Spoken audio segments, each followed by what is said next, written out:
co-coordeno o núcleo NUER com a Ilka. Sou também rainha do Maracatu Arrasta Ilha. Sou co-coordenadora do BAC Mulher Floripa. Sou mãe do Nagô e do Irê.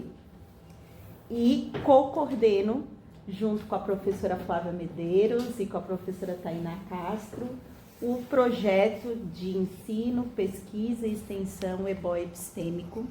Então, hoje, a minha fala vai um pouco de apresentar as frentes de atuação desse projeto, que a gente não tinha essa projeção de que ele ia ficar tão múltiplo, mas eu acho que, a partir do que a própria Samara colocou, né, a gente está em espaços de poder que exigem novas inscrições, né, ou a retomada desses espaços por outras perspectivas e presenças e saberes afirmativos.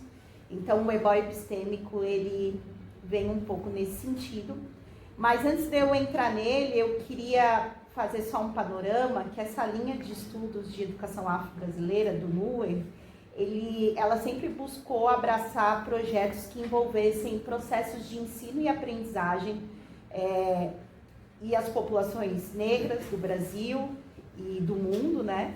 E em diáspora, sobretudo. E esses processos de ensino e aprendizagem, eles estão colocados em espaços institucionalizados, como as escolas, como as universidades, mas em outras instituições também, como os museus, como associações dos movimentos sociais, artísticos, culturais, que também fazem suas ensinanças. Então, e também dentro dessas instituições formalizadas, teve já projetos na história do NUER que buscaram fazer revisões críticas de currículos, da estrutura desses espaços de ensino formalizado. Então, ali na página do NUER, quando vocês entrarem em Educação Afro-Brasileira, vocês vão ver os projetos que estão atualmente em andamento. Como a biblioteca, né, a coleção da biblioteca do NUER, ele é um projeto que ele permanece desde 99, né, e ele está até hoje, mas teve outros projetos que já foram realizados por pesquisadores e que estão lá como projetos concluídos.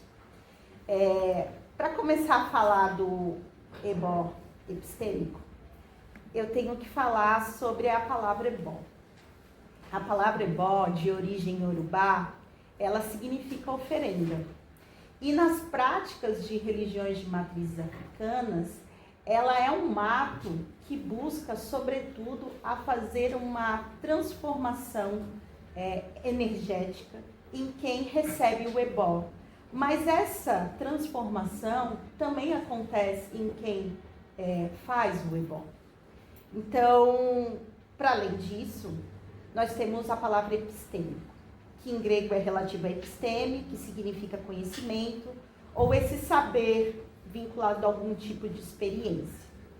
Então, para além dessas duas palavras, a gente também foi buscar inspirações teóricas, e aí uma delas certamente é o livro, né, do Pedagogia das Encruzilhadas, do Luiz Rufino, que é um educador, e que ele vai usar o termo ebó epistêmico como um saber praticado, que opera no alargamento da noção de conhecimento.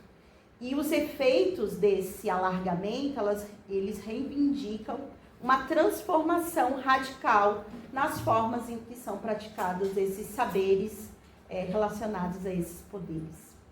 E além disso também, né, a gente vem pensar o ebó epistêmico dentro de combate mesmo, de rasura, a uma colonialidade do saber, e aí eu trouxe essa noção do Edgar Glander, que é um autor decolonial, e que vai falar da noção de colonialidade do saber, que estaria representada, então, por esse caráter eurocêntrico do conhecimento moderno, e sua articulação às formas de dominação colonial e imperial. E essa categoria aí conceitual, ela está, sobretudo, colocada de forma geopolítica e é entrelaçada com essa colonialidade do poder.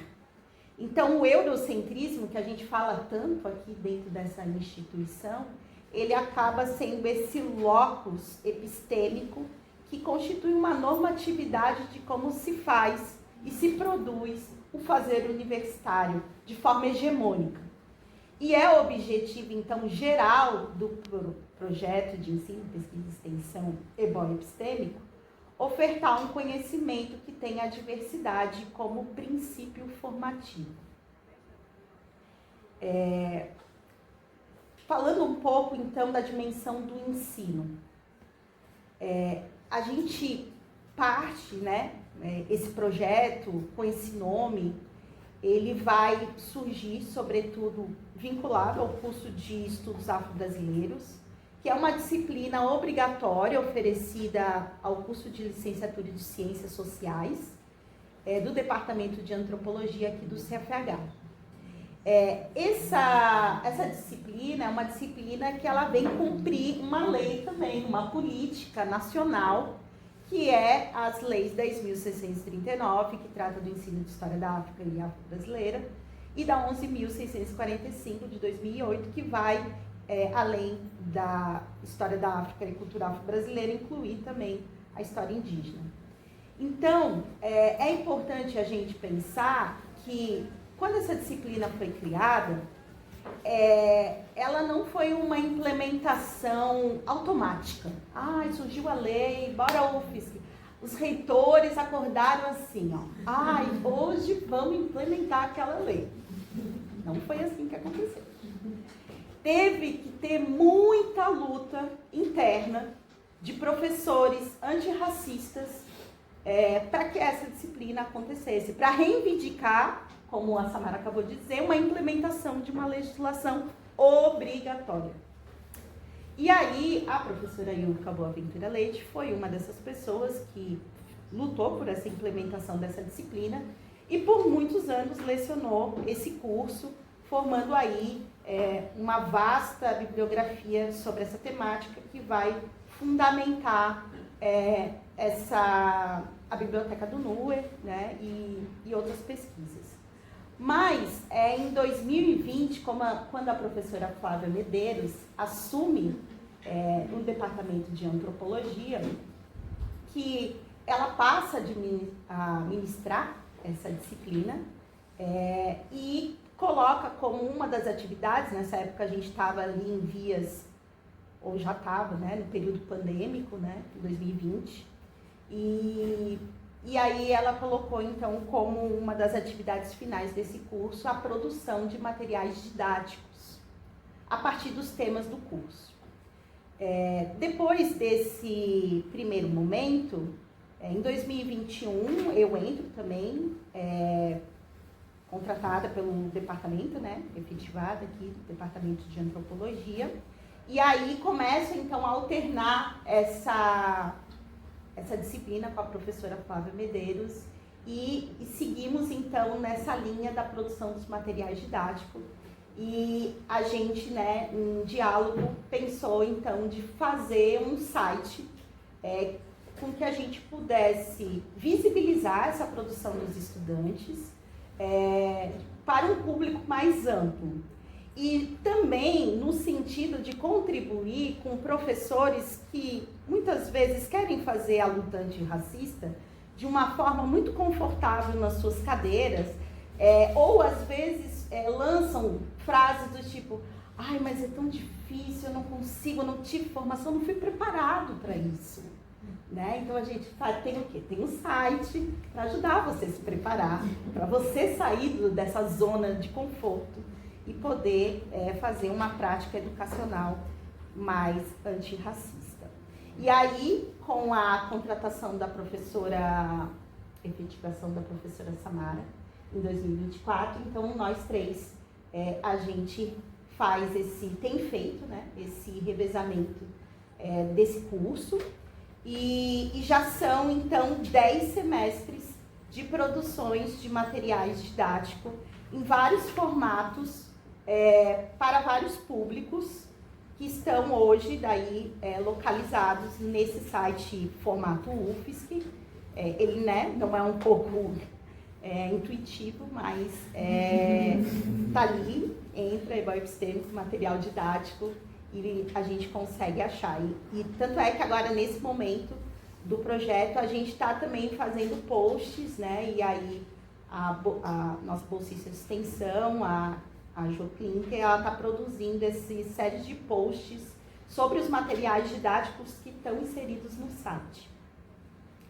Então, é importante frisar que essa disciplina, ela é uma disciplina semestral, com alternância de períodos entre o matutino e o noturno, e hoje talvez seja uma das únicas disciplinas obrigatórias, né, da graduação da UFSC com essa temática de relações raciais, que é dada semestralmente, né? Todo semestre tem outras, né? E tem muitas optativas, né? Muitas não, mas alguns professores têm lançado disciplinas optativas, mas ainda assim é muito pouco.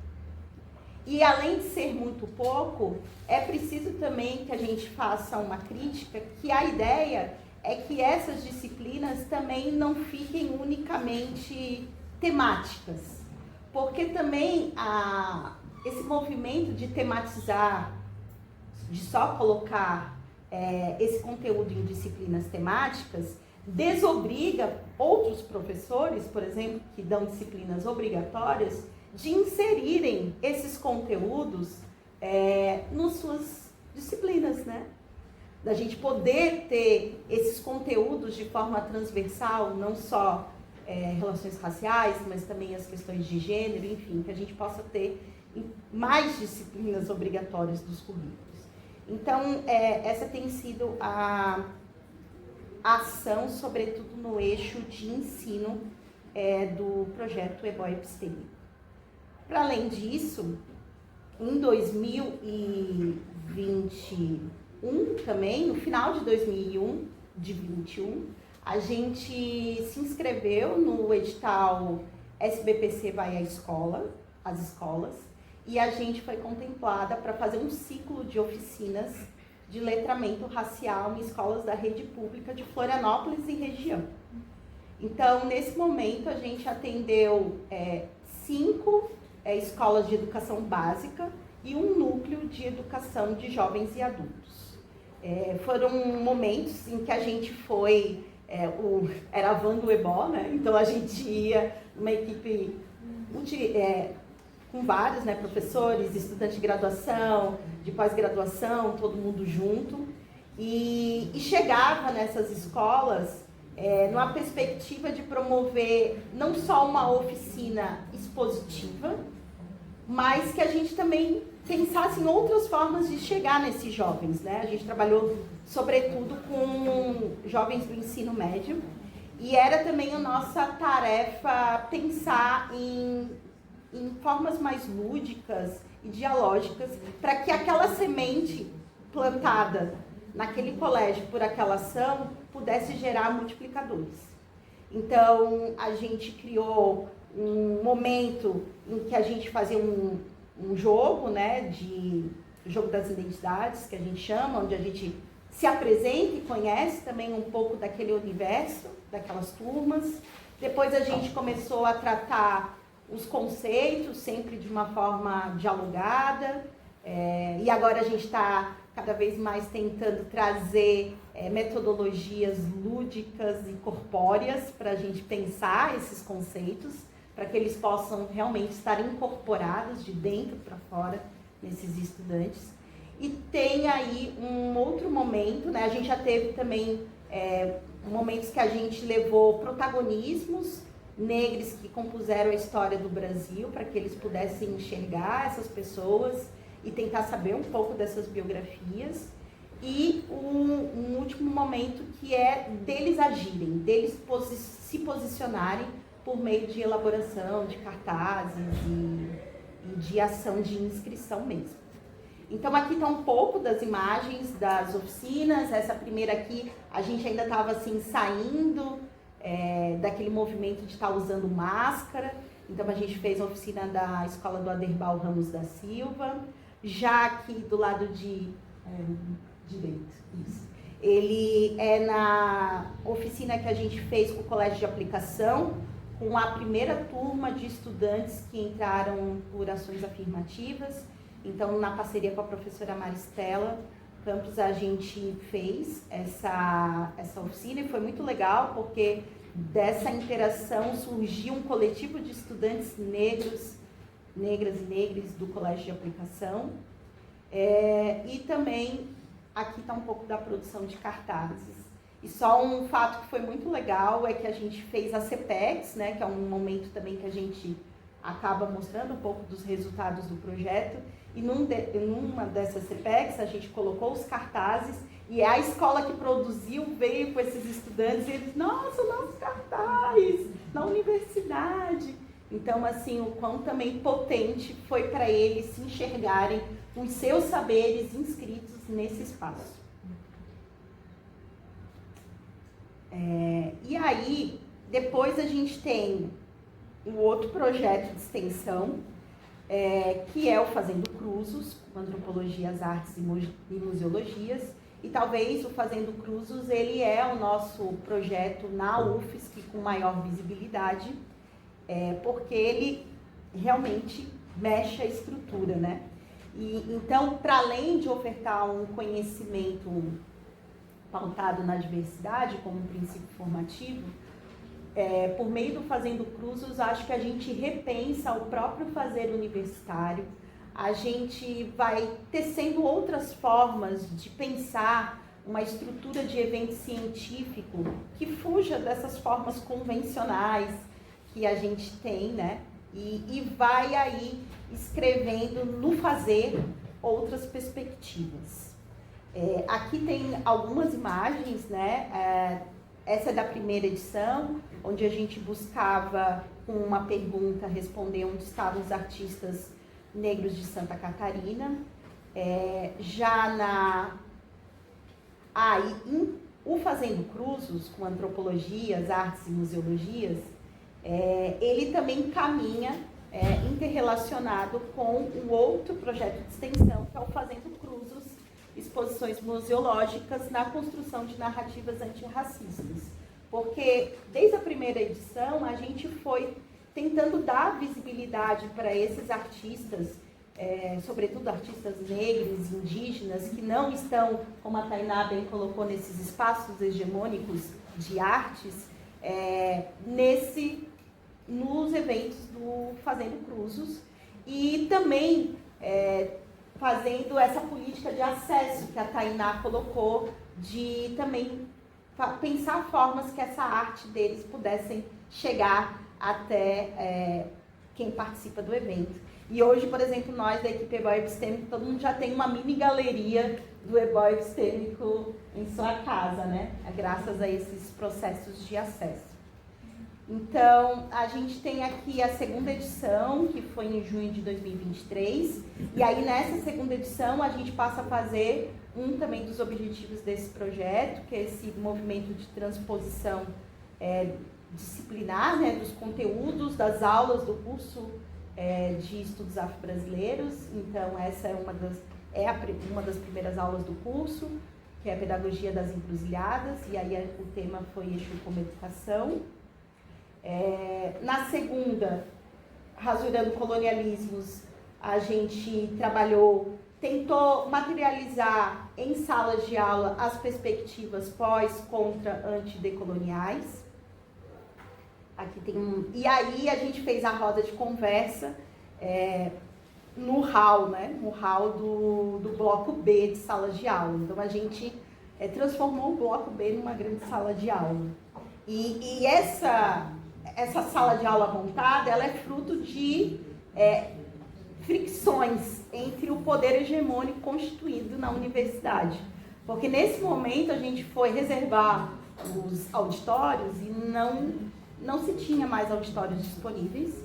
E a gente foi tentar fazer um diálogo com os colegas que tinham reservado para poder a gente coabitar esses espaços.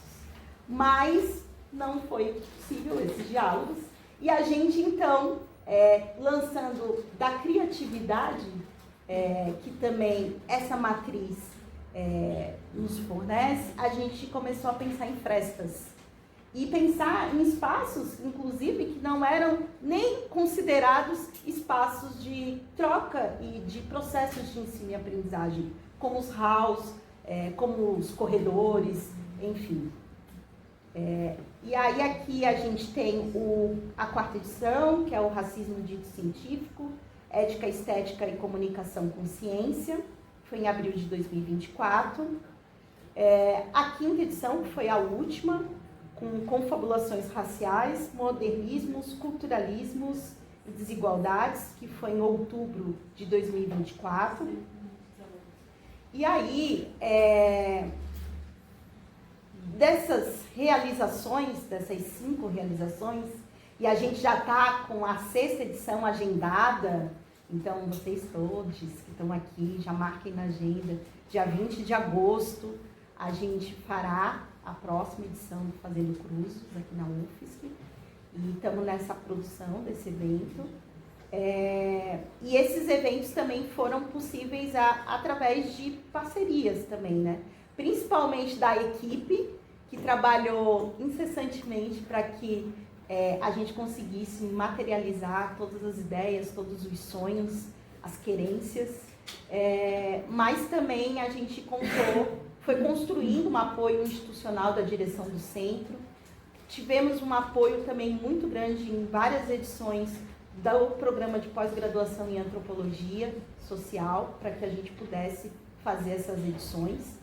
E qual será, então, pensando, né, quais são os acumulados? Porque no fazer, a gente começou também a pensar o que a gente estava construindo. O que a gente estava tendo, então, como bagagem do Fazendo Cruzes dentro desse escopo do EBO epistêmico. E algumas desses alinhamentos que a gente foi construindo, ou melhor, dessa bagagem, foi de ser um evento científico do CFH, de ter alimentação como interação e elemento pedagógico, e aí surge já desde a 2ª edição o AG1, que é uma feira de expositores de alimentos, sobretudo focados na matriz africana indígena também, para a gente expor aqui os alimentos na UFSC e promover essa troca que às vezes não dá nessa estrutura de mesa. Ocupar espaços do centro que são tidos como passagens ou estão ociosos no intuito da ocupação dos mesmos, para que mais pessoas acessem esses conhecimentos. Uma outra coisa também aqui que eu não botei, mas que eu pensei agora, esse movimento de reflorestamento do CFH. Então, desde que o EBO epistêmico existe, muitas espadas de São Jorge começaram a habitar esse centro, muitos corredores brancos passaram a ter o verde presente, e isso, né, não só a gente ganha, mas o ambiente ganha. A presença das exposições de artistas visuais, que eu já falei, uma articulação com os movimentos artísticos e políticos que atuam fora do espaço acadêmico, fazendo a extensão não como um processo de imposição, como ela foi gestada em sua origem, segundo o projeto Rondon, mas uma extensão enquanto diálogo, muito mais a gente aprendendo com a sociedade do que levando conhecimento. A materialização dos conteúdos, né, que são todos transpassados sob forma de rodas de conversas, oficinas, performances, e sempre apresentando esse conteúdo de uma forma não convencional. E aí um exemplo disso é a última edição, que a gente realizou o sonho de fazer uma roda de conversa no espaço verde do CFH, né, na frente do museu. Então a gente fez uma tenda, foi muito bacana. E a possibilidade também de nós, enquanto equipes, criarmos coisas artisticamente, para além de só a reflexão acadêmica. E aí se criou a EBO epistêmico, onde a gente hoje já criou uma performance, já criou uma instalação artística, pretendemos criar mais coisas.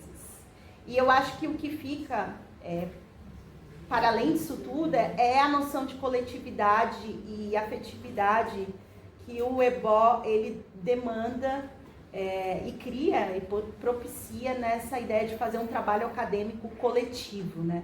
Eu acho que ele cria, sobretudo para nós, professoras negras, aqui nesse espaço, que é um espaço de, muitas vezes, experiência cotidiana de violências, e aí violências das várias formas, uma possibilidade de fortalecimento, uma possibilidade de pertencimento, de um lugar para saber para onde voltar, e muitas vezes um lugar para poder continuar respirando nesse espaço. E para quem chega e usufrui, e aí queria também, né, além dos apoios que a gente está numa parceria muito bacana também com o coletivo de antropólogos audiovisual, que é a Panelinha, e nessas parcerias a gente tem possibilitado que essas criações elas sejam registradas e promovam aí, tanto presencialmente como para além, esse encantamento acadêmico, né? Esse encantar acadêmico produzindo vida para quem está aqui, produzindo a esperança ou a expectativa de que a gente pode fazer uma universidade a partir de outras perspectivas, né? E daí, diante todo desse fazer, a gente também tem produzido artigos, que é um outro eixo do projeto, que é o EBO Epistêmico Pesquisa, com vários artigos sobre o nosso fazer, né? Então, aqui estão alguns desses artigos, e a ideia a gente está gestando aí um caderno do NUER com algumas outras produções e reflexões, e a gente segue nessa caminhada do EBO Epistêmico, na perspectiva de que a gente junto, dentro dessa universidade, pautado por essa diversidade, e que essa diversidade não seja só uma palavra que a gente vocifera, né? Mas que seja uma palavra que a gente realmente incorpore integralmente pela nossa existência. E aí eu queria fechar cantando uma música. E fala um pouco do que o EBO traz, assim, eu acho que para as nossas vidas, sobretudo para a experiência de mulheres negras aqui na universidade. Eu vim ao mundo para levantar poeira, poeira, poeira. Um certo dia minha mãe me disse: minha filha, acredite, esse mundo é todo seu, siga em frente, resiste, jamais desiste. Valeu, minha mãe, valeu. E aqui tô eu, uma preta de porte, dando rumo ao meu norte, com a vida em construção, mesmo que a reza entorte. Eu sou firme, eu sou forte, mulher de opinião. Sou do batuque da igreja do Ilê. Meu samba é forte e ele vai me proteger, porque eu nasci pra sonhar. Quem não quer acreditar, paga pra ver, paga pra ver. Sou do batuque da igreja do Ilê. Meu santo é forte, ele vai me proteger, porque eu nasci pra sonhar. Quem não quer acreditar, paga pra ver, paga pra ver.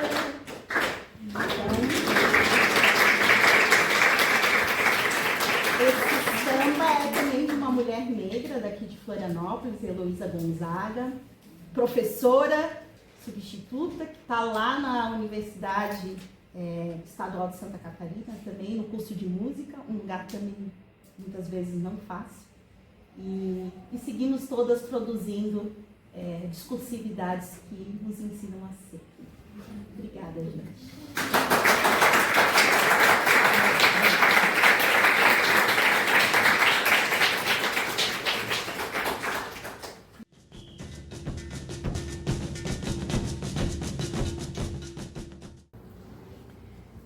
seguinte, eu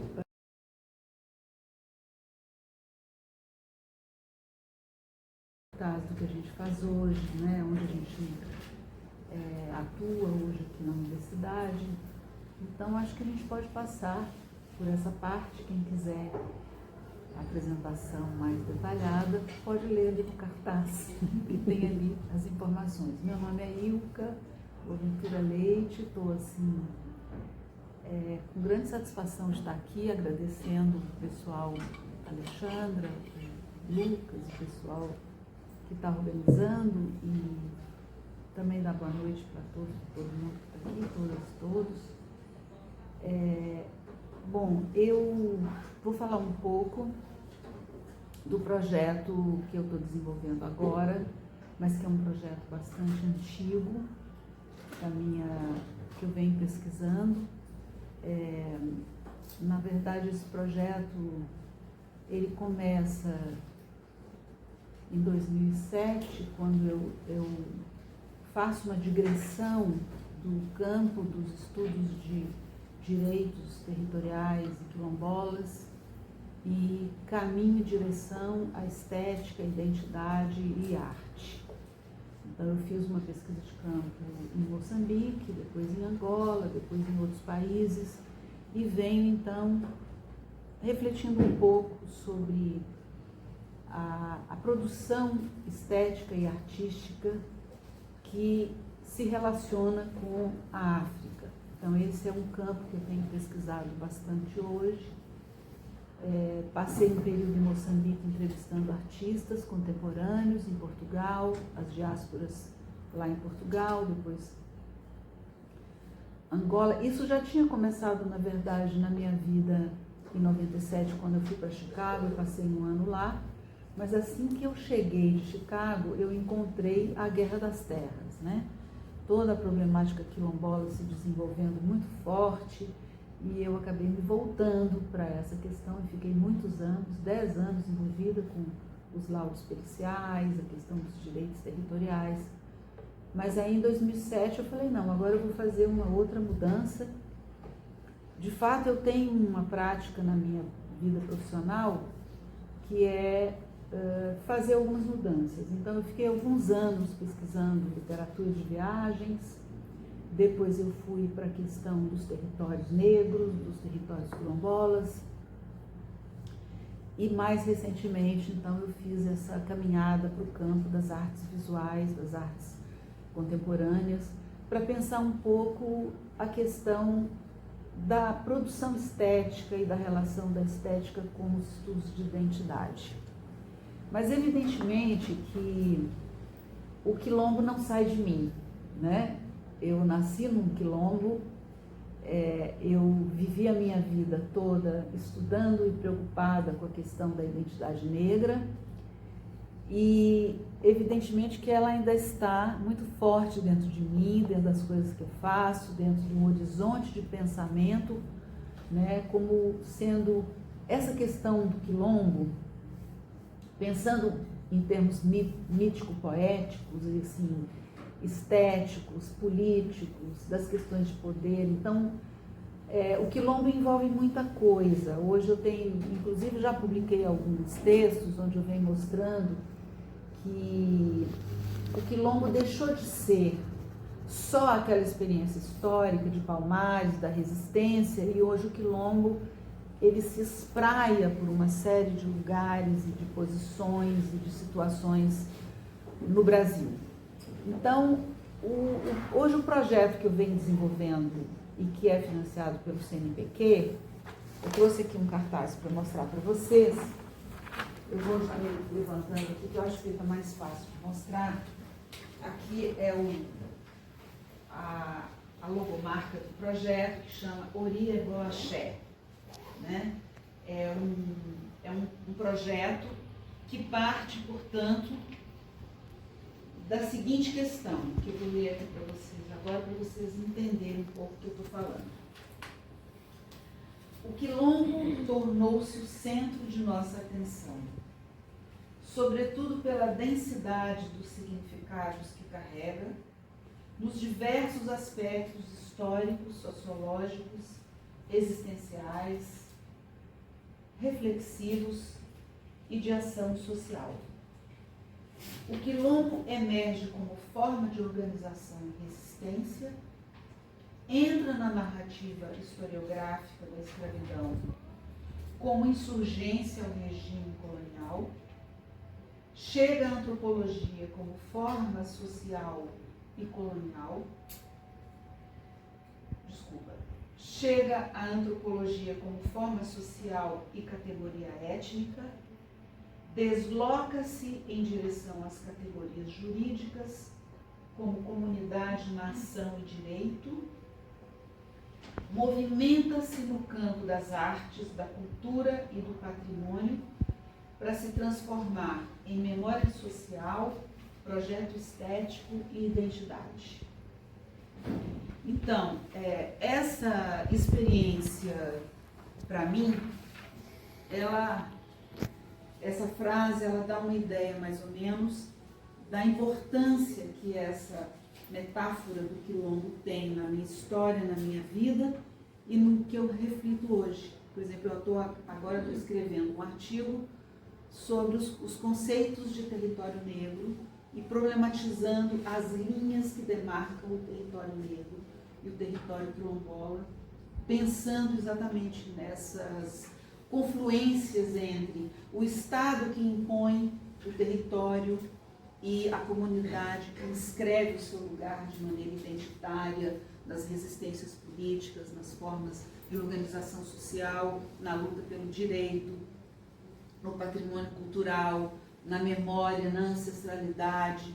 Então a gente tem aí um conjunto de questões relevantes, nas questões de gênero, as questões da violência na sociedade, o quilombo da saúde, o quilombo da educação. Então nós temos a presença dessa experiência do quilombo como uma experiência estético e política na nossa vida no Brasil, né, e que faz a gente pensar também nas diásporas africanas através de todo o debate que eu venho fazendo dessa confluência da arte, das formas estéticas da arte, desde o continente africano até o Brasil, até os países da América Latina, etc. Então, todas essas coisas são questões que me intrigam muito. Eu trouxe aqui para vocês, esses 3 cartazes. Talvez, Lucas, você possa me ajudar. Não sei se dá para colocar esse aqui. Então, essa discussão que eu estou fazendo sobre arte africana, ela envolve 3 pressupostos e grandes blocos de questões teóricas que eu venho tratando para pensar a arte africana e afro-brasileira. Partindo do debate histórico, nós chegamos na discussão sobre colonialismos e colecionismos.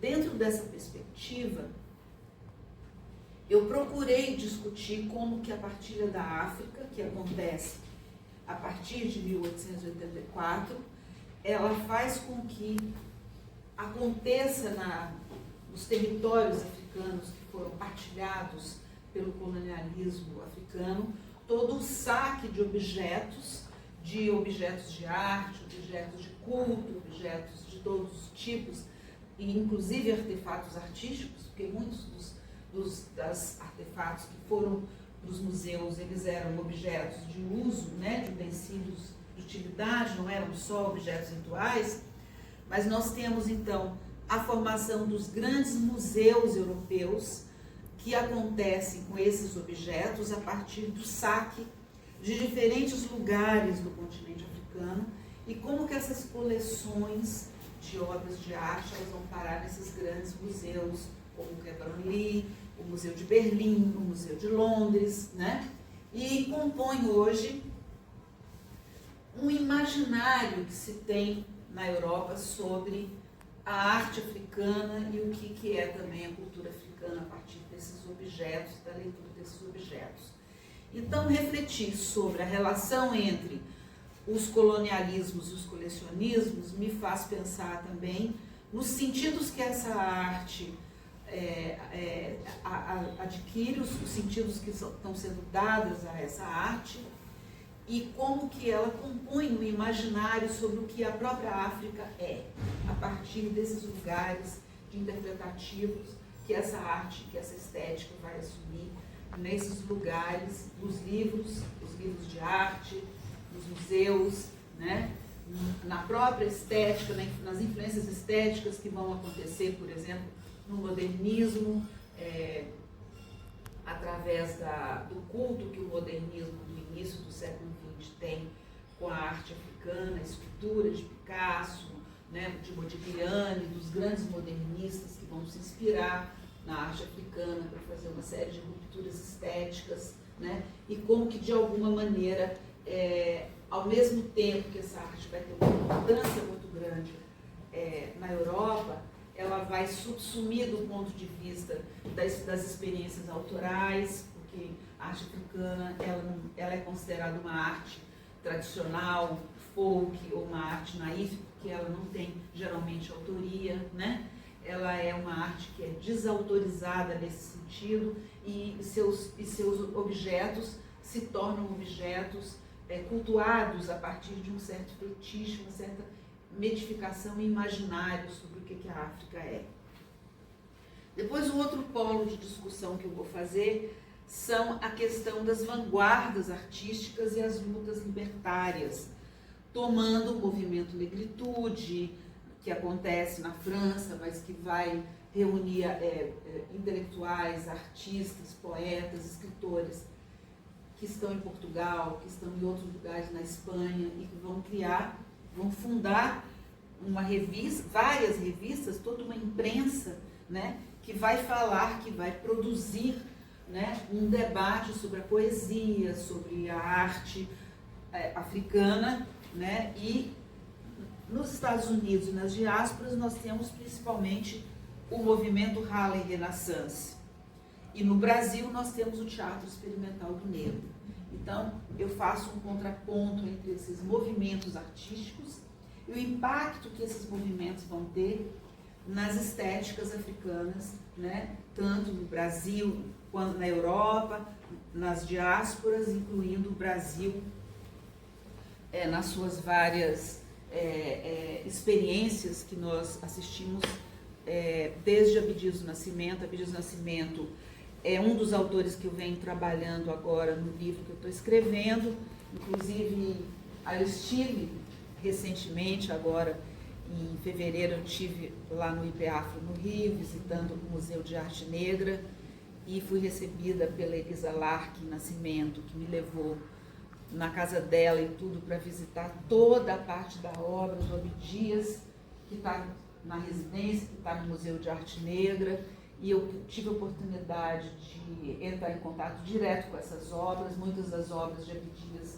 Não sei se você sabe, mas o Abdias do Nascimento, ele em 68, ele se exilou nos Estados Unidos com uma bolsa Field Fellow, uma bolsa que ele ganhou lá, e como existia uma série de processos contra ele aqui no Brasil, ele já tinha sido preso, né?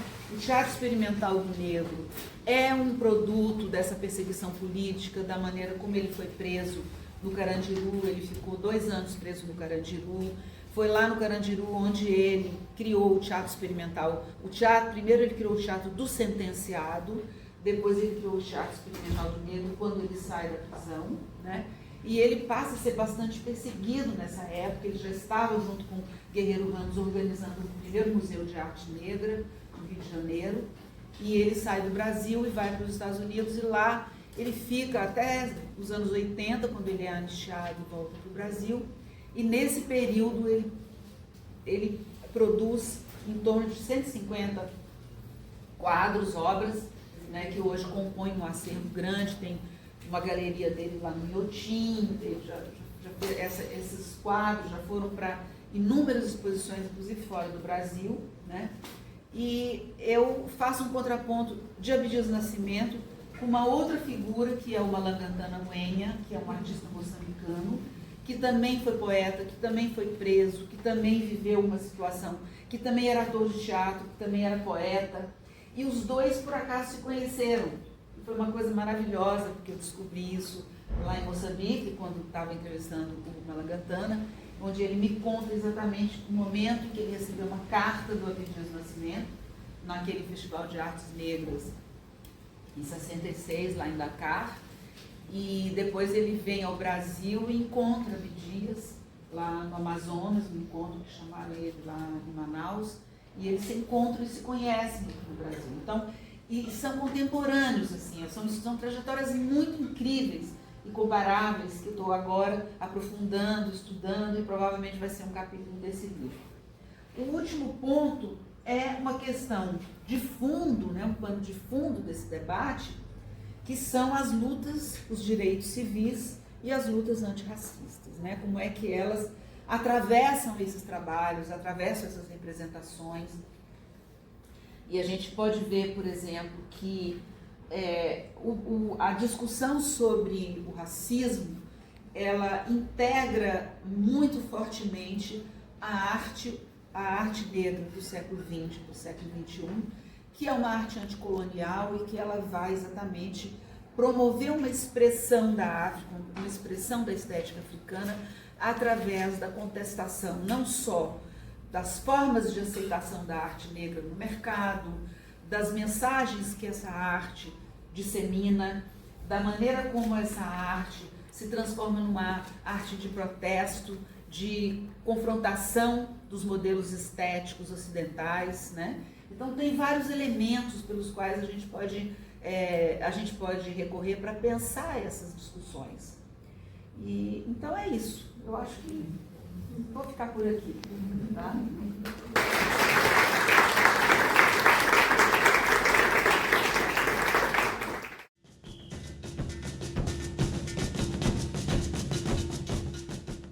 Boa noite a todas.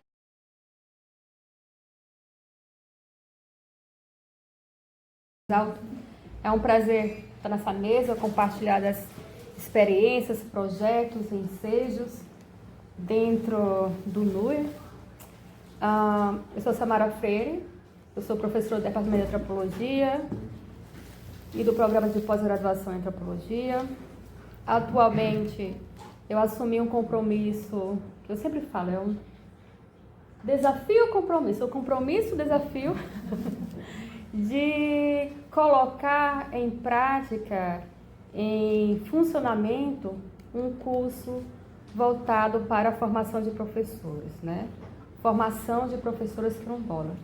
É um curso de licenciatura em educação escolar quilombola dentro da instituição, e aqui o meu momento hoje será um pouco de falar um pouco dessa experiência, dessa vivência, do panorama atual, dos desafios de implementar uma política pública voltada para populações quilombolas, ligada a um aspecto educacional, né? Pensando também aí como é que o NUE vai entrar nessa configuração, pensando essa linha, né, de pesquisa, direitos quilombolas. É um relato, tá, gente? É um relato que muitas das vezes vai soar como um desabafo, talvez seja um momento ou não, mas é um relato desse processo intenso, tenso de constituição de uma política pública. Então a gente pode passar, tá? E para eu não me nortear, nem estou marcando aqui meu tempo, eu fiz alguns apontamentos iniciais para eu não me perder aqui na minha fala e ser um tanto quanto objetiva, tá? Primeiro, a gente pensar do que se trata uma educação escolar quilombola, em que momento, né, em que contexto histórico surgiu uma proposição de licenciatura aqui dentro da UFSC, pensar também um edital específico, que é o MEC, Apoio à Equidade, que vai possibilitar a construção desse curso que está em encaminhamento, e pensar como está sendo construído na prática, na efetividade, esse curso de licenciatura em Educação Escolar Quilombola, que ele tem uma modalidade que é EAD, é uma EAD com uma interface de uma pedagogia da alternância, tem todas as suas implicações e situações em se tratando disto. A gente pode passar para acompanhar um pouco esse roteiro. Então, se a gente pensar do que se trata, ou o que seria uma educação escolar quilombola, esse slide está cheio de letras, mas vamos tentar aqui decifrar. Falar de educação escolar quilombola é falar sobre uma modalidade de ensino voltada para atender necessidades de territórios quilombolas. A professora Ilka já falou aqui um pouquinho, né? Comunidades quilombolas, para a gente pensar um pouco nisto. A gente tem um decreto que tem uma definição do que seria territórios quilombolas, um decreto que vai regulamentar o processo de territórios dessas comunidades. Falar em territórios quilombolas é falar sobre uma ancestralidade negra africana, é falar sobre um contexto específico de luta pelo território, é falar de um sistema de organização social específico, é toda essa configuração ali importante. Eu acho que eu não falei por que eu cheguei na educação escolar quilombola. Tem um contexto anterior, certo? Desde 2006, no primeiro momento que eu fiz o curso de Ciências Sociais, lá na UFRN, sou natural de Natal, Rio Grande do Norte, eu tive envolvimento na academia, né, trabalhar com territórios quilombolas na minha região, tá? Academicamente, em 2006, eu passei a trabalhar com comunidades quilombolas, muito na época de se produzir relatórios técnicos antropológicos.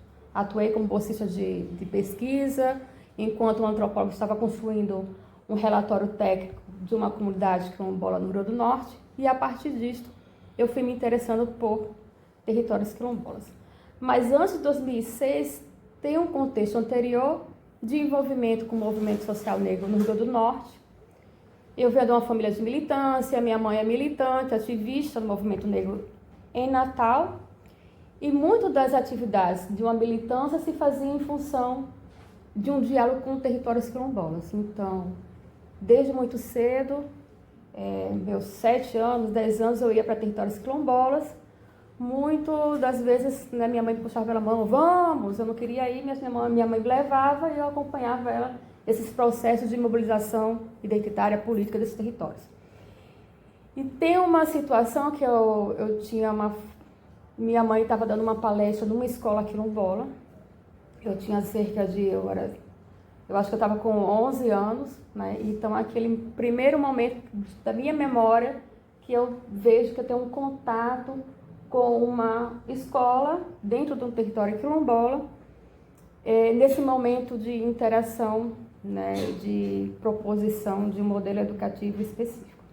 E aí, dando essa volta toda, eu chego nesse desafio e compromisso em função de uma trajetória de longa data, ativista, acadêmica, em trabalhar com territórios quilombolas, mas a educação é uma coisa um tanto quanto recente.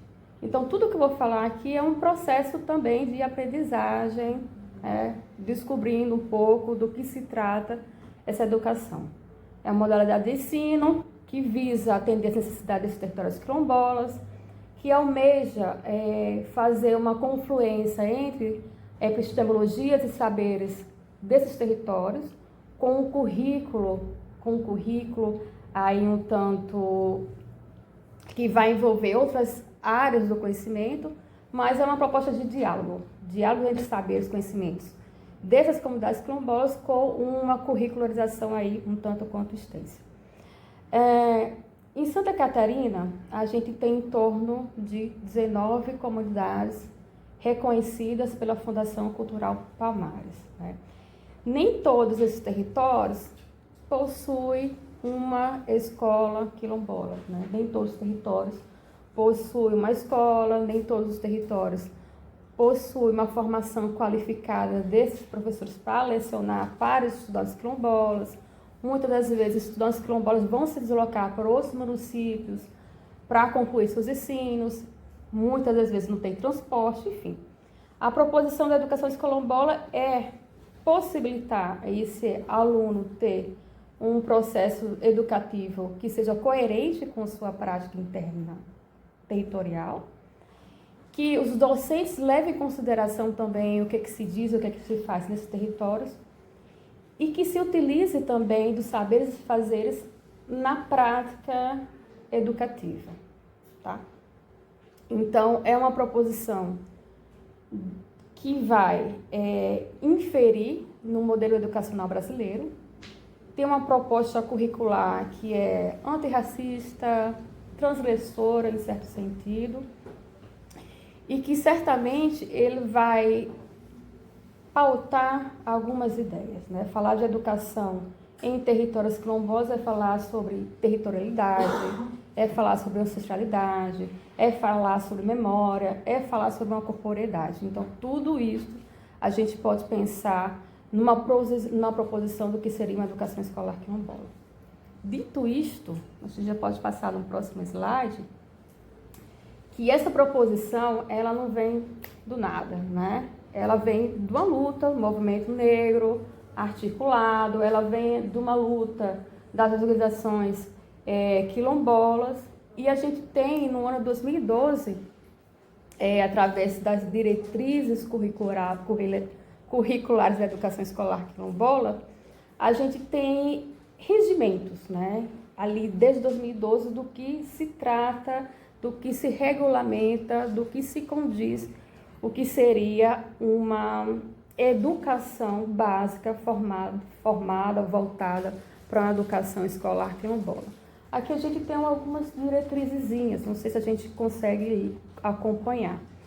Mas desde 2012, o Conselho Nacional de Educação vai influir que a educação escolar quilombola na educação básica, ela deveria adotar uma pedagogia própria, com respeito à diversidade étnico, racial e cultural dessa comunidade quilombola, almeja ter uma formação específica do seu quadro docente, almeja a produção de materiais didáticos e paradidáticos. Aí tem outras implicações do que essas diretrizes vai apontando em relação à alimentação, enfim, tem outras coisas interessantes aí. Isso em 2012, tá? A gente já tem, dentro do Conselho Nacional de Educação, as diretrizes do que seria essa proposta curricular dentro da educação escolar quilombola. Em 2024, a política vai acontecendo assim, em 2024 foi lançado pelo MEC esse plano que diz respeito a um programa de política educacional quilombola. Esse programa ele vai traçar planos de ações para que se efetive de fato essa política. Dentro dessa política voltada para a educação escolar quilombola tem a questão da formação de professores. Que falar em formação dos professores é um pouco do que a UFSC está tentando atender, né, implementar e muito em atendimento a uma política pública. Dentro disto, passando, a gente pode pensar, dentro desse panorama, a constituição de diretrizes voltada para a educação escolar quilombola, lançamento no ano passado de um plano, onde é que entra a UFSC nessa seara de uma proposição de uma educação que seja diferenciada. Entra o NUE nessa história, tá? O NUE vai entrar também nessa proposição de pensar uma licenciatura em educação escolar quilombola no ano 2013. E foi lançado esse livrinho aqui, uma proposição, uma primeira proposta de licenciatura em educação escolar quilombola apresentada para a Universidade de Santa Catarina. Foi recebida bem, foi aprovada, temos os cursos desde 2013? Não temos. Mas essa aqui foi uma primeira idealização, né, construída em conjunto com pesquisadores do NUE, Movimento Negro Unificado, professores e professoras quilombolas, que estava aqui, de certa forma, desenvolvendo uma proposta inicial de um curso de licenciatura. Dentro desse livrinho aqui, a gente vai dar de conta de um embasamento, né, dessa política, tem justificativa, tem objetivos, tem um público-alvo, tem uma definição aqui de um conteúdo voltado para especificar do que se trata. Esse livrinho aqui, ele foi como uma base, você vê como uma base, um instrumento para a gente produzir o que a gente tem hoje, que é o projeto pedagógico do curso, que hoje ele tem 171 páginas. Disto daqui. Ele se transformou nesse projeto, tá frente e verso, tá, gente? Mas aqui tem 171 páginas de uma proposição de um curso. Esse curso foi aprovado agora, finalmente, em fevereiro deste ano, tá? E aí vamos passar para o próximo slide. Em 2023, como uma finalidade de construção de curso para a formação de professores, o MEC, através da CAPES, lança um edital que é o PAFO Equidade. O PAFO é um programa de formação de professores.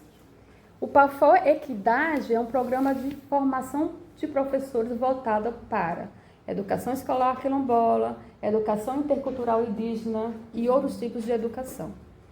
Ou seja, é um edital para a criação de cursos de licenciatura nas universidades federais e institutos federais. Edital aberto, público, e nesse momento a UFSC, junto com a Secretaria de Educação à Distância, junto também com o NUER, junto com o Movimento Negro Unificado, se submete a uma proposta inicial de curso. Esse curso é aprovado. O IF de Santa Catarina também submeteu a proposta de curso. Infelizmente não foi aprovado, muito em função de uma decorrência anterior de experiência como a UFSC, através da UNUER, né, já tinha. Então foi um dos fatores que a UFSC levou, vamos dizer assim, à proposição dessa licenciatura.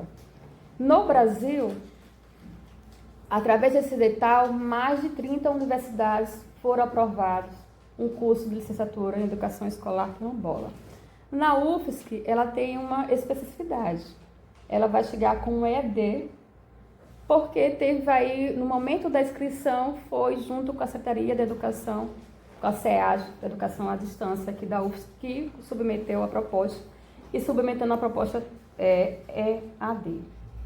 Então, o curso, ele visa a formação, né, profissional de professores quilombolas, não quilombolas. É um público-alvo, majoritariamente quilombolas.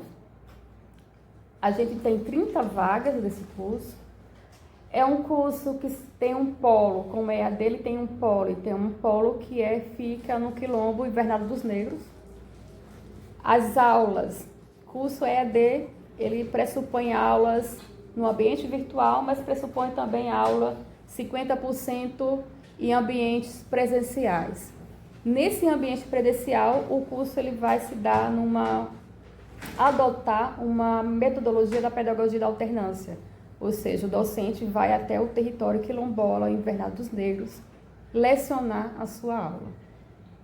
Então, a proposição que foi aprovada era um quantitativo maior de vagas, mas no processo de acordos, esse quantitativo de vagas diminuiu, foi para 30, e além de ir para 30, ela teve uma especificidade prioritárias em relação a quem seria esses territórios quilombolas que poderia ser alvo desse curso. E foi optado pelo Invernado dos Negros, com um histórico aí, de ser o primeiro território que tem um relatório feito de toda uma historicidade desse quilombo. O que mais? Acho que é isso. É um curso que ele não é regular, ou seja, é um curso piloto, pioneiro, formato único, 4 anos, né? Ele vai ter continuidade? Eu não posso prever o futuro, mas eu estou trabalhando um presente é esse, um projeto piloto, 4 anos, apesar que não é um curso regular, ele segue todas as implicações burocráticas, institucionais de se pensar um curso regular dentro da graduação na UFSC. Acho que a gente pode passar, não sei mais como é que está meu tempo.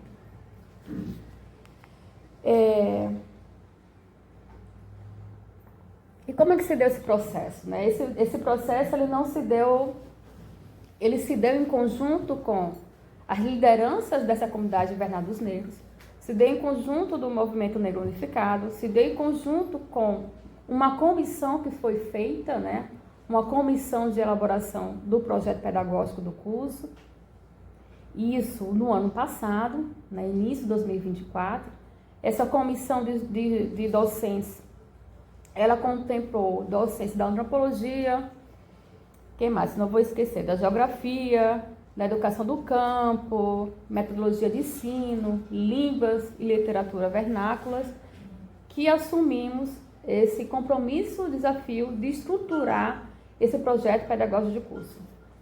O projeto pedagógico do curso é esse material aqui, que fala da proposição do curso, do perfil desses estudantes, do que eles vão aprender, das disciplinas que serão ofertadas, das suas emendas e quem são os departamentos envolvidos. A gente tem na atualidade 12 departamentos envolvidos. Eu não tenho referência, ainda não sei, talvez sou recente na instituição, se a gente tem outro curso de graduação que tenha uma transdisciplinaridade tão grande quanto esse curso. 12 departamentos envolvidos. Antropologia, eu falo tudinho. Antropologia, geografia, história, filosofia, Linguística, psicologia, museologia, educação do campo, estudos especializados em educação, língua e literatura vernácula, metodologia de ensino e Libras. 12 departamentos. Foi fácil o diálogo com esses 12 departamentos? Foi fácil chegar na universidade e dizer, olha, tem uma política pública educacional, a gente já tem um financiamento para chegar. É possível instalar esse curso que ele não vai demandar dinheiro da instituição, já que ele vai ser um projeto autofinanciado, que ele vê uma possibilidade de contratação de professores bolsistas, inclusive da comunidade, para ofertar disciplinas? Não foi um processo fácil. Até mesmo da viabilidade política, questionamento da viabilidade política. Ah, mas é um curso voltado para só esse território, né? Porque a gente não abrange, né? Até a gente chegar, mas tem as questões do desabafo, né? Até chegar, né, defender, olha, é importante a gente trabalhar com a educação escolar quilombola, porque pode ser uma oportunidade para a psicologia, por exemplo, pensar a psicologia da educação, mas não só da educação geral, mas da educação escolar quilombola, como seria isso? Seria importante pensar o ensino da química voltado para a realidade quilombola, né? Então foi todo um trabalho de negociação, acessibilidade, não às vezes muito fácil, idas a reuniões departamentais com esvaziamento total, né? Não tem quórum, porque a temática não é relevante. Tem as questões também voltadas, um curso EAD, a gente não trabalha com curso EAD, mas, bom, EAD é uma política pública também, como é que um departamento se recusa a trabalhar com uma proposta de se é uma política educacional brasileira, enfim. Se já existe, né, educações à distância em outros cursos também dentro da cidade. E vão acontecer várias situações que vão ser tratadas na esfera da recusa, mas uma esfera da recusa que aí é um racismo, né, incrustado ainda nos departamentos. A gente vai receber algumas respostas assim, a gente tem que fazer parcerias para construir essa proposta. A gente chega no departamento, olha, tem esse curso, vocês querem contribuir com a gente, ofertando docentes, construindo a ementa, a gente está aberto, mas a gente recebe algumas respostas de departamento falando assim, isso dá um artigo, gente, depois. A gente reconhece o problema do racismo dentro da sociedade brasileira, mas a gente não vai disponibilizar os docentes para ir para o território porque é muito distante. Umas justificativas do reconhecimento, mas aqui no departamento não, né? A gente concorda, mas a gente não tem como ofertar docente para ir no território em tal dia. Ou a gente não quer participar do processo seletivo para a contratação de professores. Porque atuar enquanto docente nesse curso, você vai ser pago, tá? Tem uma bolsa, mas também seria um incentivo para um pós, né? Uma pessoa está fazendo um mestrado, um doutorado também, do departamento, poder lecionar, aí orientado por um docente. Dito isso, 2024 a gente ficou nesse movimento de entender como se constrói um curso, o que é que necessita ser para ser aprovado internamente dentro da UFSC, porque final de 2023 ele foi aprovado na CAPES, mas na CAPES é aprovação uma coisa, institucionalmente ele precisa passar todos os ritos institucionais da criação de um curso. Finalmente, em fevereiro, ele teve a aprovação desse PPC e a gente vai para o panorama atual, acho que já estou no finalzinho da minha fala, de pensar como é que a gente está agora nesse panorama atual. A gente já está com seleção de estudantes em curso, a gente vai para a segunda chamada, 30 vagas, a gente tem 21 matriculados. Segunda chamada, a gente vai fazer uma terceira chamada porque é um curso que teve muita gente do Pará se inscrevendo, então quilombolas do Pará, docentes do Pará. A gente não tem abrangência nacional, é abrangência estadual, voltada prioritário para certos tipos de territórios quilombolas, Invernadas e o campus do Poli, são territórios quilombolas, mas também voltada para professores que não são quilombolas, que atuam já na área da educação. A gente já tem um corpo docente da primeira fase estruturado, pelo menos a gente tem a primeira fase da estruturação. A gente já tem uma coordenação do curso, eu estou coordenadora do curso. O curso tem uma coordenação local, que é uma professora quilombola da Invernada, dos negros. A gente tem uma coordenadora institucional, que é a Suza, que é ligada à Secretaria de Educação à Distância da UFSC. A previsão do curso era para começar amanhã. Mas a gente não recebeu o dinheiro, né? A gente não recebeu o financiamento da CAPES, do repasse.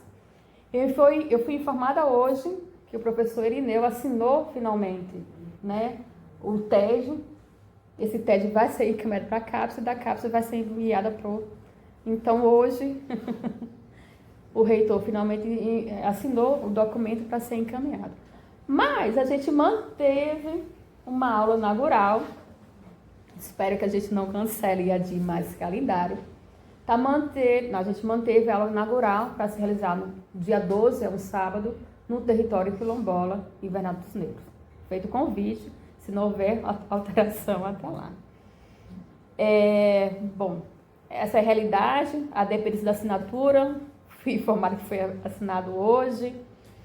E tem algumas coisas que são processos da CAPES, é um desafio lidar com o processo da CAPES e o processo da UFSC. Da CAPES eu já sou coordenadora. Da UFSC eu ainda não sou. O papel da nomeação enquanto coordenadora está na mesa do gabinete, é uma coordenação pro tempore, ainda tem um processo de votação, mas esses desafios, né, de lidar com situações que são da CAPES e articular junto com o da UFSC é um desafio constante. Acho que a gente pode passar, acho que é isso, né? É um pouco que eu já comentei aqui. É um curso novo, as disciplinas são novas, não existem. Vão existir a partir de agora, foi um enorme desafio, porque disciplinas com nomes novos, né? Proposição de diálogos com territórios quilombolas, não foi uma certa coisa fácil, né? Muitas das vezes nossos docentes são acostumados a trabalhar numa perspectiva educacional específica e quando a gente tenta influir numa especificidade educacional diferenciada, isso não vê às vezes com bons olhos. E é outra coisa para a gente pensar, porque esse curso não foi para a educação e foi parar na antropologia também, porque a antropologia abarcou. Em todo momento a gente vai escutando falas, o curso é novo, até o processo seletivo é diferente, pensa, se fala novo, é novo, esse novo às vezes aparece como uma surpresa, mas um novo às vezes como um desafio, um novo às vezes como revelado um preconceito aí atrás, velado, né? Bom, aí surgiu vários questionamentos, acho que é um pouco essa fala que eu já falei, sobre qual era, de certa forma, a viabilidade desse curso. Se era importante, questionamento se era importante existir esse curso, mesmo com esse financiamento, isso surgiu. Instâncias superiores e que vai dificultando os processos de continuidade de atravessamento, né? Informações que não chegam, informações trocadas, isso tudo diz respeito também como a UFSC lida com certos tipos de práticas educacionais voltadas para certos tipos de grupos, né? Enfim, aí a gente tem em outro momento a gente poderia falar sobre as dificuldades, né, de implementação do curso, desde os discursos e práticas que vão negar a possibilidade da existência, mas a gente está aí em processo de concretização já, uma ótima notícia recebida, já foi assinado o TED, e a gente tem possibilidade de iniciar o curso assim que a verba entrar, com a previsão da aula inaugural agora dia 12. O calendário da primeira fase vai ficar um pouco restrito, mas isso vai, conforme o andamento, a gente vai seguir o calendário, né, da instituição para a gente acompanhar também, enfim, ficar aí par a par com os outros cursos de graduação, licenciatura e gestão na UFSC. É um pouco isso.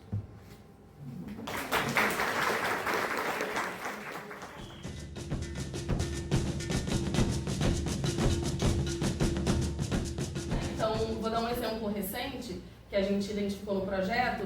Em conversa com o Museu do Ipiranga, a gente foi identificando vários acervos ligados a populações negras que estavam nomeados de forma violenta. Então, eram acervos de candomblé, mas que se chamava na ficha de documentação corrente, objeto para uma pessoa, para escravos, objeto de escravos. E aí todo o processo de chamar os grupos para renomear esses objetos. Então estou dando um exemplo de uma única ferramenta da museologia que é muito eficiente para perpetuar lógicas de violência. Porque essa única ficha, ela vai gerar, por exemplo, a legenda que a gente vai ver lá na exposição, né? E que muitas vezes vai nos iludir com uma manipulação de informações que não são reais ou que não deveriam ser colocadas daquela maneira. E que vai naturalizar o nosso olhar, por exemplo, quando a gente encontra objetos de tortura em exposição, mas que a gente naturaliza como se fossem qualquer objeto do cotidiano, ou quando a gente lida com corpos em exposição e naturaliza como se eles não fossem corpos, mas fossem objetos. Então, essa documentação vai ser um processo muito eficiente de perpetuar essas violências. E aí, dentro desse projeto, a gente tem discutido muito quais ferramentas, especificamente, a gente está organizando dentro do campo da museologia para que as coisas sejam diferentes. E aí, conversando com a Ilka no ano passado, a gente falando sobre, 40 anos do NUER, né? Quantas coisas tem nesse acervo. E aí a gente fez uma conversa falando, porque o acervo museológico do NUER. E aí o que eu falou, nada aqui é museológico. Tudo aqui, nada é museológico. Eu falei, tudo é museológico, Ilka. E aí a gente ficou 40 minutos debatendo o conceito de acervo museológico. Tudo aqui é possível de musealização. Imagina, tem muito valor agregado a esses acervos e são muito excepcionais. E aí a gente resolveu fazer um projeto que estamos iniciando, né? Que a gente não sabe exatamente aonde vai dar ainda, por enquanto, mas que tem como princípio pensar quais são as categorias temáticas que o NUER desenvolveu ao longo desses 40 anos na organização dessas tipologias de acervo e como a gente poderia desenvolver práticas museológicas que não sejam pautadas numa salvaguarda tradicional. Para a gente não interessa que exista um objeto ou um processo muito maravilhosamente acondicionado, super bem conservado, mas que não sirva para ninguém. Então, se ele não serve para as pessoas, não serve para nada. Então, não é esse o nosso intuito. Então, a gente tem pensado numa política de acervo, que é também uma ferramenta da museologia dentro desse processo de documentação museológica, é o documento que diz para os museus o que eles podem colecionar e o que eles não podem colecionar. Porque, senão, todo mundo chega lá no museu e fala: eu tenho esse objeto belíssimo, está aqui, toma para você. E aí o museu fica: não posso, porque tem um documento que diz que esse objeto não cabe aqui. Então, esse documento, que é muito importante para a gente ter uma definição do que é instituição e de qual comprometimento ético dela sobre as coleções que ela forma, a gente tem pensado no NUER na criação desse documento a partir também dos movimentos que o núcleo faz. Então, quais são os acervos que a gente quer gerar acesso, como a gente vai gerar acesso, considerando que existem informações de segurança que também não podem ficar disponíveis a todo mundo. Então, de que maneira os nossos sistemas vão dar conta disso. A gente vai remodelar o sistema para que tenha todas essas interfaces. Sabemos já como vamos fazer? Não. Estamos desenhando no sistema? Estamos desenhando, não temos ainda uma definição. E criando essa política, esse documento base sobre acervos que não necessariamente vão estar com a gente, né? Então, uma das coisas que a gente conversou sobre os laudos antropológicos e sobre os acervos colecionados não, né? Mas acervos formados a partir das pesquisas, é de que eles podem voltar para os seus territórios de origem, e isso não é um problema, né? A gente pode fazer um colecionamento digital e preparar, por exemplo, um documento que a comunidade consiga receber o acervo e saber como mexer nele, como expor ele, como conservar ele de forma qualitativa, porque também não é interessante ou não é eficiente devolver, né? Esse acervo era de vocês, então toma aqui. Então, é o que a gente tem discutido hoje com os acervos africanos na Europa, né? Então toma aqui, né? Os bronzes do Benin foram devolvidos uma parte que não era tão significante, não tão simbólica quanto tudo que foi retirado, mas é uma devolução que não faz sentido no sentido da eficiência, do que ela poderia ser, do que ela poderia significar e do que ela poderia comunicar para os seus próprios detentores, né? Porque há um lapso temporal da perda desses objetos ou da perda desses processos. Então, a gente está desenvolvendo um documento normativo que permita que a gente colecione de forma digital, devolva de forma física, mas devolva com instrumentos da museologia de forma qualificada, para que cada grupo tenha condições, caso queira, de fazer a conservação preventiva dos seus acervos, de expor os seus acervos, de comunicar os seus acervos de acordo com a forma como eles queiram. A museologia dá conta disso nas suas normativas? Não dá conta disso. Então, nos últimos anos, a gente tem desenvolvido testes e processos e abrir os sistemas e desenhar e remodelar.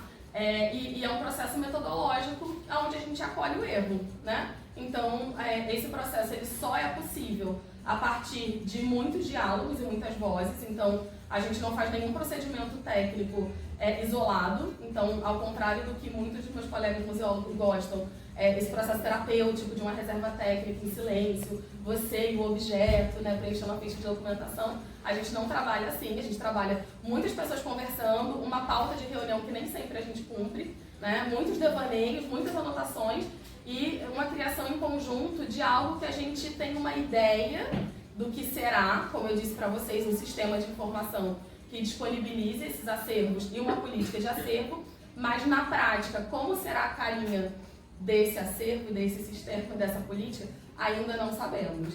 Mas quando soubermos, informo novamente, tá? Fecho por aqui.